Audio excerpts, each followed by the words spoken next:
If you own a fucking TV, and by the way, at first I loved it because it was a good ad and it was fun seeing you on it and you did a great job. I'm so fucking annoyed at this point. It is, if you own a TV and if you watch live sports, you've seen this 1,000 times. It's the latest crown jewel in the Geico empire.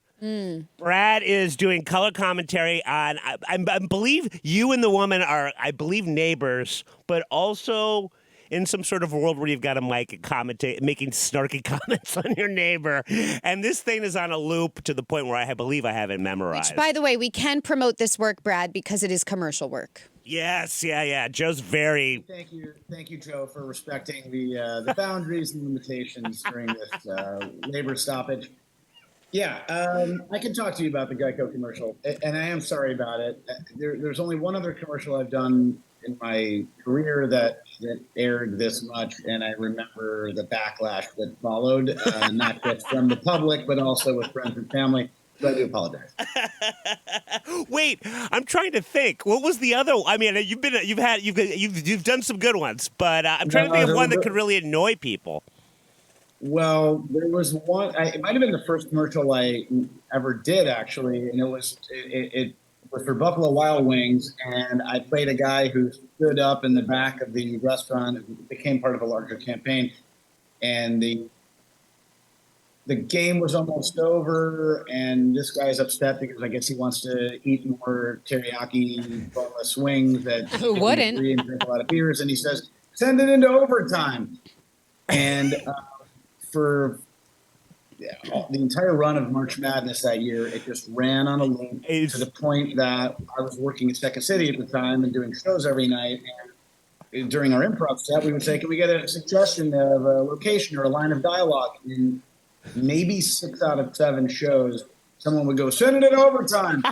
And my castmates ended up hating me for that. Yeah. And I was like, "Guys, I didn't write the spot, and I can't tell them to stop running it." You know what? Fuck them. Bad. You know what? They were upset because they didn't have their own catchphrase. Oh, also they're jealous they're not getting those sweet, sweet residuals. But also, it wasn't my catchphrase. It was a catchphrase that some ad folks came up with. But yeah it's all right. Yeah, I was actually at the. I tell this story sometimes. I was at the NFC Championship the last time the Bears were in a NFC Championship, which is what's that? 10 years ago or something, and was there with my buddy Mike O'Brien, who you know from SNL and 7 Minutes in Heaven and other things. I actually have something to plug for once that involves him a little bit later. Great. And Jay Cutler got bounced out of the game. Caleb Haney bringing the team back. And some guy from behind us, at this point, Mike was in the cast of SNL, but was also my main stage castmate.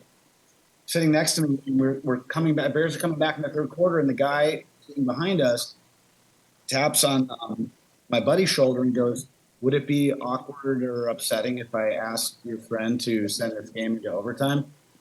And my buddy's like, "Bro, I'm in the current cast of SNL right now.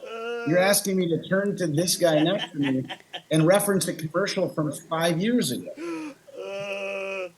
So that was it's all coming back nadir. I love that, so to speak. That makes me happy. The Geico ad, I'm borderline not happy anymore.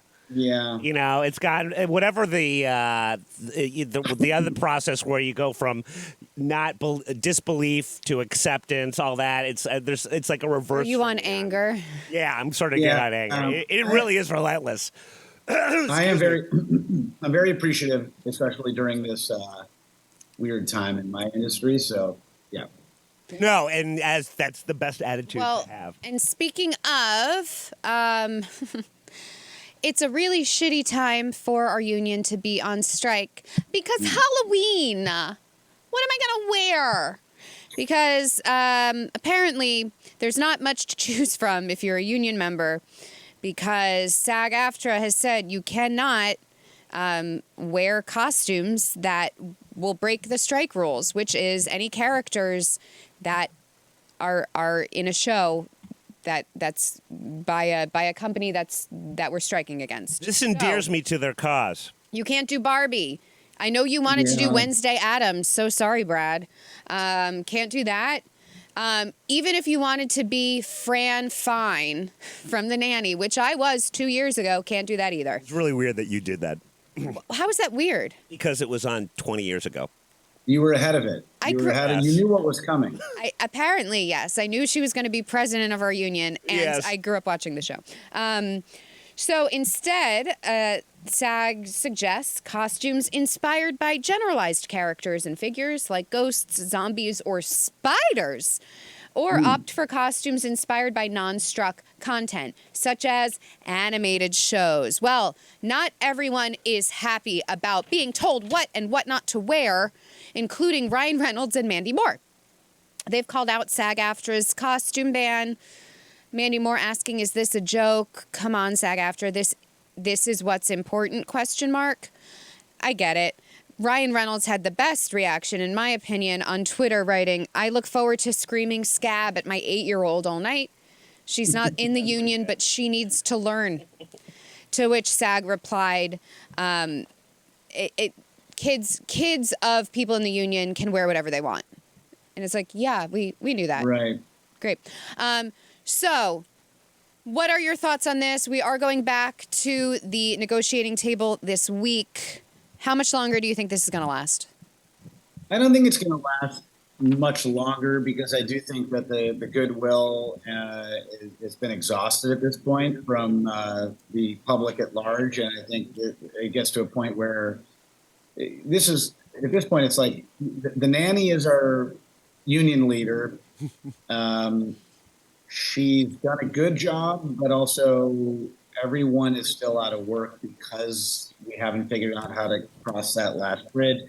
I'm going to be going as, since I can't go as any SAG sanctioned characters, I'm going to just go as WGA members. So I'm going to go as writers that we should all know.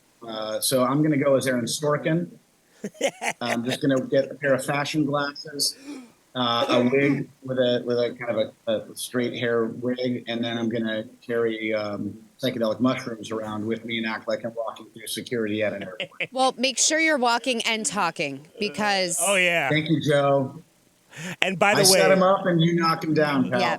I think That's how it works. we're both forgetting, and this is not a lie, that I believe some crack was involved as well. It wasn't just shrooms. He actually enjoyed the crack, and I always appreciate it when someone like Sorkin enjoys the crack.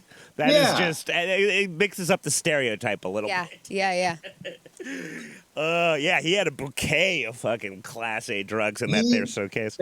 Listen, you don't write monologues that are that snappy yet somehow very long without being on heavy drugs. Apparently. It makes sense, honestly. Yeah. I mean, I'm not one. I remember we had somebody way back in the day. Oh my God, this is so weird. It was Rob Zombie. And Rob Zombie had directed an episode of CSI Miami. And apparently David Caruso's got an issue where he cannot walk and talk at the same time. This is true. And that Rob Zombie had to learn real quick that David Caruso could only be in certain scenes where he was doing one or the other. That's and so neither funny. But it did make me think, at first we were all having a good old laugh at old Redhead's expense, but it did make me think that there's probably a lot of actors like that. I don't know if I'd be very good at that. I will tell you in the few opportunities I've had to walk and talk, it's not that it's so difficult, but there's something extra humiliating about screwing up on your side and then having to walk back to wherever you came from to start it over. Yeah. Yes. Yeah. Yeah, no, that makes total sense to me. And the bit that I know I would always be, I would be terrible at is that, people always forget you have to be, you're not just randomly walking somewhere and the camera, maybe if it's a handheld, just goes with you. You've got certain places that you got to get to. You got to get from A to B. This amount has to be said between there, and I wouldn't be able to do that. Well, also, if it's in a public setting, think about the poor extras who have to walk behind you at a certain point. Yeah. Oh God. And then yeah. they have to go to their starting mark if you fuck up. Like it really, you're right, Brad. It's very embarrassing. I apologize, David Caruso. I don't think I was the only one who was making fun of him, But nobody, he couldn't walk and talk, but nobody could stop and do sunglass work like he can.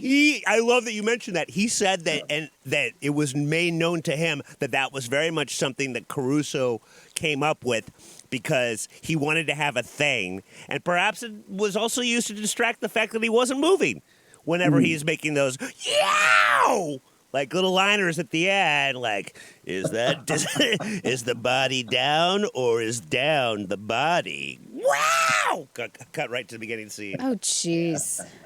That was his thing. That was his thing. Cut to the. I wonder how much they had to pay for that Huson. I don't know if Halloween. I mean, is Halloween also like? Is it still as popular as it always was? I have kids. They're not even. What are they going as? And by the way, do twins always want to go as the same thing? I'm going to tell you that one of my twins, when I said, "What do you guys think for Halloween?" said, "Oh, my friend and I are going as twins." And I said, "That's like so weird. That's like so meta. Insulting to her sister." Wait! It's even worse. I said, "Which twins from from history, or which twins from pop culture?" And she says, "No, we're just going as an invented pair of twins, and we're going to kind of dress as each other." And I thought, are there any more ways to insult your twin sister than to continue to find a specificity to what this exercise is? It essentially says, if only my best friend could have been my twin sister instead of my twin sister. That is fascinating, and I have to say I'm a little bit impressed. I would never have been that inventive in trying to insult Jonathan the way that she... It's diabolical. Yeah. That's hysterical. They're clearly having some problems right now, and that is just the most brilliant way to really get the last word in. Yeah. And then watching my other daughter, who's very, very sweet and is as innocent and sensitive as the other one is occasionally apparently maniacal, she's forced then on the spot to come up with her version of a gotcha back type of pitch in the car, but isn't able to really do it because she's too nice. So she's like, well, yeah, Sarah and I were also talking about doing something together. I don't yet know what that would be, and I'm thinking this is so awesome to watch it. Well, I would have suggested the other twin. I would have been like, you should go as an only child. There we go. Right? What is that costume, though, exactly? Joe, I'm gonna set you up with that daughter to see if you can train her in the art of comebacks. Sure. There is not so quietly a big old mean girl in Joe, and she's waiting to teach others. Oh, her ways. yeah. And